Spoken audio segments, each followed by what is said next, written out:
Hello అండి, welcome back to our channel పాన్యాస్ kitchen and vlogs. ఎలా ఉన్నారండి మీరందరూ? నేనైతే బాగున్నాను. మీరందరూ కూడా బాగుండాలని కోరుకుంటున్నాను. ఇవాళ ఈ వీడియోలో మొన్న మండే రోజు అందరికీ హాలిడే ఉంది కదండి, అందుకని మేము అమ్మ వాళ్ళ ఇంటికి వెళ్ళామన్నమాట. అమ్మ వాళ్ళ ఇంటికి వెళ్ళినప్పుడు మొన్న వరదలు వచ్చినాయి కదా, అప్పుడు ఈ పొలాలన్నీ మునిగిపోయినాయి అంట వాటర్ వచ్చేసి. ఇప్పుడైతే ఎలా ఉంది ఏంటి అని ఎటు వెళ్ళాం కదా, చూడటానికి అయితే వెళ్ళామన్నమాట. ప్రజెంట్ అయితే ఇప్పుడు ఈ పొలాలు బాగానే ఉన్నాయి. అంటే రైతు పంట వేస్తాడే కానీ ఆ తర్వాత వర్షం వచ్చినా ఏదైనా సరే ఇంకా మనం చేసేది ఏమీ ఉండదు కదా. అలాగే వర్షాలకి ఈ పంటలన్నీ మునిగిపోయినాయి. ఇంకా విజయవాడలో కూడా వరదలు వచ్చేసినాయి కదా. ఈసారి నష్టపోయింది సిటీస్లోను. ఇంకా పంట పొలాలు చాలా వరకు నష్టంలోనే ఉన్నాయి. ఇంకా ఎలా ఉన్నాయి అని అటువైపు వెళ్ళినప్పుడు చూడడానికి వెళ్ళామన్నమాట. ఇప్పుడైతే కొంచెం బెటర్గానే ఉన్నాయి. ఇంకా ఇదంతా అమ్మ వాళ్ళ ఇంట్లోనే ఉన్నాము ఆ రోజు. ఇక నెక్స్ట్ డే అమ్మ వాళ్ళ ఇంటి నుంచి వచ్చేసామన్నమాట.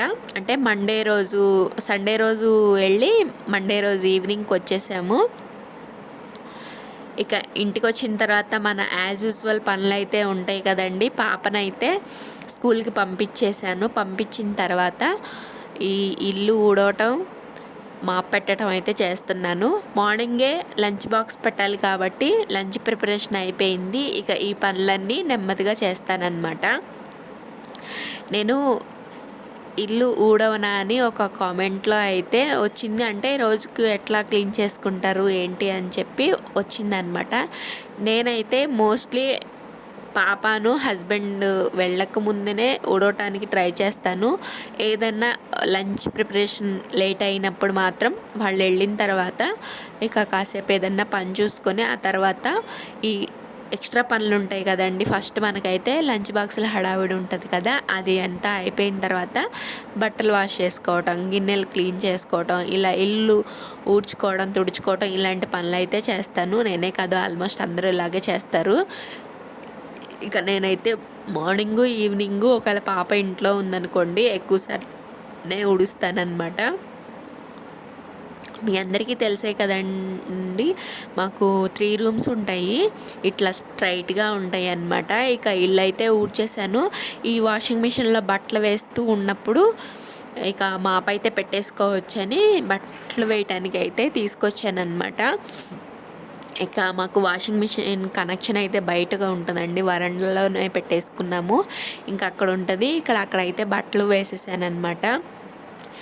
ఇక మిషన్లో అయితే బట్టలు వేసేసాను. ఇక క్విక్ 30లో పెట్టేశాను. ఇవైతే అవుతూ ఉన్నాయి.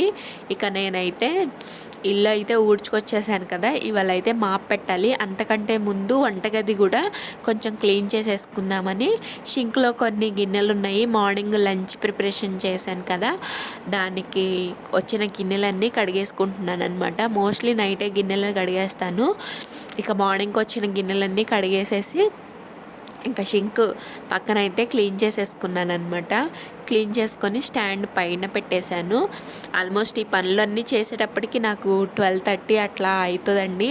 ఒక్కొక్కసారి పూజ చేసుకునేటప్పుడైతే ఇంకొంచెం పనులు ఎక్స్ట్రాగా ఉంటాయి, అప్పుడైతే ఒక 2 అట్లా అవుతుంది. ఇంకా ఫ్రెష్ అయిపోయి తర్వాత మిగతా పనులు అయితే చేసేసుకుంటానమాట. ఇక్కడ గిన్నెలు క్లీన్ చేసుకోవడం కూడా అయిపోయింది. తర్వాత స్టాండ్ మీద పెట్టేసి ఇక పొయ్యి మీద అంతా అంటే మెతుకులు అవన్నీ ఉన్నాయి అన్నమాట. ఇక అవన్నీ ఊడ్చేసి స్టవ్ కింద కూడా ఊడ్చేసుకుంటున్నాను. ఇక ఈ వంటగది ఒక్కటే ఊడవలేదు, అంటే కొంచెం వాటర్ అది పడుతుంది కదా, ఈ దుమ్ము కూడా ఉంటుంది. తర్వాత ఊడ్చేసుకుందామని వంటగది ఒక్కటే ఊడవలేదు, మిగతా 2 రూమ్స్ అని ఊడ్చేసాను అనమాట. ఇక వెనక గోడకి అంటించి పెట్టడం వల్ల కొంచెం స్పేస్ తక్కువగా ఉంటుంది. ఇక అదంతా స్టవ్ పైకి లేపి మొత్తం మెతుకులు ఏదన్నా పడ్డా కానీ క్లీన్ చేసేస్తూ ఉంటాను. ఇక గిన్నెలు కడగంగా వాటర్ పడ్డాయి కదా, ఎటు మెతుకులు కూడా ఉన్నాయని చెప్పేసి ఈ వంటగది ఒక్కటే తుడిచిన మనకి ఎందుకు అని కడిగేసాను అనమాట. ఇక మిగతా 2 రూములు మాత్రం మాప్ పెడతాను. వంటగది ఒక్కటే కడిగేశాను. ఈ లోపైతే బట్టలు కూడా అయిపోయినాయి అనమాట. ఇంకా దండం మీద అయితే ఆరేసేస్తున్నాను. ఇట్లా మార్నింగ్ టైము అయితే ఎండకి ఎండితేనే బాగున్నట్టు అనిపిస్తాయి. ఇంకా బట్టలు ఆరేసిన తర్వాత అయితే నేను కొంచెం లైజాలను ఇంకా కొంచెం కంఫర్ట్ అయితే వేసి ఇల్లంతా మాప్ పెట్టేశాను అనమాట. నాకు లైజాల్ అయితే కంపల్సరీగా వేయాల్సిందే అండి. ఎందుకంటే పాప ఉంటుంది కదా, ఒక్కొక్కసారి కిందే పడుకుంటూ ఉంటుందని కంపల్సరీగా మాప్ పెట్టినప్పుడల్లా లైజాల్ వేస్తాను. ఉట్టి నీళ్ళతో కడిగినప్పుడు ఏదో రకంగా ఉంటుంది. కొంచెం రూమ్ ఫ్రెష్నెస్ కోసం కంఫర్ట్ అయితే వాడతానన్నమాట. ఇక సాటర్డే వస్తే కొంచెం సండే రోజు పూజ చేసుకుంటే పక్క ధూపం అది వేస్తాం కాబట్టి కొంచెం బాగుంటుంది, స్మెల్ అది బాగుంటుంది. ఇక మాకు ఈ వరుసగా రూములు ఉండటం వల్ల వెంటిలేషన్ కూడా బాగానే ఉంటుందండి. కాకపోతే అందుకనే వీడియోస్లో కూడా చాలా లైట్ ఫోకస్ వల్ల ఎక్కువగా కనిపిస్తూ ఉంటుంది. అంటే త్రీ రూమ్స్కి 3 డోర్స్ లాగా బాగుంటుంది. ఇక కాసేపట్లో కూడా ఆరిపోతుంది అనమాట. ఇక వెంటనే మొత్తం తుడుస్తున్నాను. ఇక మాకు ఇది దివాన్ కాట్ మీద పిల్లోస్ అయితే పాప ఉంచిన ఆ దివాన్ కాట్ మీద అయితే ఉంచదు. అందుకని చెప్పేసి పిల్లోస్ అయితే చైర్లో పెట్టేస్తాను. మాకు ఇది వచ్చేసి వెస్ట్ వాకిల్ అనమాట. మోస్ట్లీ ఇది ఎప్పుడు మూసే ఉంచుతాను. ఎప్పుడైనా బాగా చల్లగా అనిపిస్తే మాత్రం ఈ రూమ్లో టీవీ ఉంటుంది కదా, ఇంకా అలాంటప్పుడు ఈ రూమ్లో కూర్చున్నప్పుడు ఆ డోర్ ఒకటి తీసుకొని కూర్చుంటామన్నమాట. ఇక ఈవినింగ్ టైం ఆ డోర్ తెరిస్తే వెనక ఎండ వస్తూ ఉంటుంది. ఆ ఎండకైతే అసలు తట్టుకోలేము, అప్పుడు మూసేస్తానన్నమాట. ఇంకా మనకెప్పుడు వంటగదిలోనే పని ఉంటుంది కాబట్టి ఆ వంటగది డోర్ అయితే తీసుకుంటాము. కొంచెం వెలుతురు కావాలంటే నార్త్ సైడ్ డోర్ అది తీస్తానమాట. ఇక వెస్ట్ సైడ్ ఎప్పుడు మూసే ఉంటుంది. ఇలా 3 రూమ్స్ ఉంటాయండి. 3 రూమ్స్ ఉంటాయి అనే కానీ మేము మోస్ట్లీ ఒక 2 రూమ్సే యూజ్ చేసుకుంటాము ఎక్కువగా. ఇక నేనైతే ఇక్కడ ఫాస్ట్ ఫార్వర్డ్లో పెట్టేశాను. అంత ఫాస్ట్గా తుడవాలంటే ఇక చేతులు నొప్పులు వచ్చేస్తాయి అన్నమాట. అంత ఫాస్ట్ ఏం లేదు, ఫాస్ట్ ఫార్వర్డ్లో పెట్టేశాను అనమాట. అలా డే బై డే నేను ఇల్లు అనేది మాప్ పెట్టేస్తానమాట. సండే అయితే పక్కాగా పెడతాను, సాటర్డే రోజు కూడా పక్కా పెడతాను అనమాట. ఇక అట్లా ఇక ట్యూస్డే ఫ్రైడే అయితే పెట్టను, మిగతా రోజుల్లో మాప్ పెట్టేసుకుంటాను.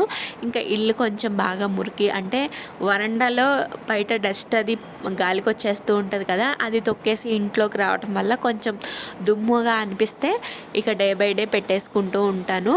పక్కాగా అయితే సాటర్డే కంపల్సరిగా పెట్టేస్తాను. ఒకరోజు బద్దకిచ్చినా కానీ సాటర్డే అయితే అస్సలు బద్దకిచ్చిన అనమాట, చేసుకుంటూ ఉంటాను. ఇక మాప్ పెట్టేసిన తర్వాత నేనైతే ఫ్రెష్ అయిపోయి ఇక వీళ్ళకి కాకరకాయలు అయితే ఉన్నాయండి. లంచ్ బాక్స్లోకి కొబ్బరి పచ్చడను పప్పు పెట్టేశాను. ఇక కాకరకాయ ఫ్రై చేస్తే ఎప్పుడైనా బద్ధకంగా ఉన్నప్పుడు ఇలా ఫ్రై ఉంటుంది కదా అని ఆఫ్టర్నూన్ టైంలో అయితే ఇట్లాంటి ఫ్రై కూరలు కొంచెం ఎక్కువ టైం పట్టే కూరలు అయితే చేస్తానన్నమాట. ఇక కాకరకాయల్లో మనం రసం అది పసరు ఉంటుంది కదా, కాకరకాయలు పచ్చిగా ఉండటం వల్ల ఇక అదంతా పోవటానికి 4 ముక్కలుగా కట్ చేసుకొని పసుపు ఉప్పు వేసి కొంచెం సేపు ఉంచేసాను. ఇది నేను కట్ చేసుకున్నదేమో పాపని స్కూల్ నుంచి తీసుకురాక ముందు కట్ చేసుకున్నాను. ఇక పాపని తీసుకొచ్చే ముందైతే ఇంక దాంట్లో పసుపు ఉప్పు వేసేసి ఆ పాపని తీసుకొని వచ్చిన తర్వాత తనకి కొంచెం స్నాక్ అది తినిపించేసిన తర్వాత కొంచెం వాటర్ అది ఇనికి ఉంటాయి కదా, కొంచెం పిండేసుకొని కారం పసరంతా పోయేదాకా కాకరకాయలకి పిండుకున్న తర్వాత ఆయిల్లో డీప్ ఫ్రై చేసుకుంటున్నాను అనమాట.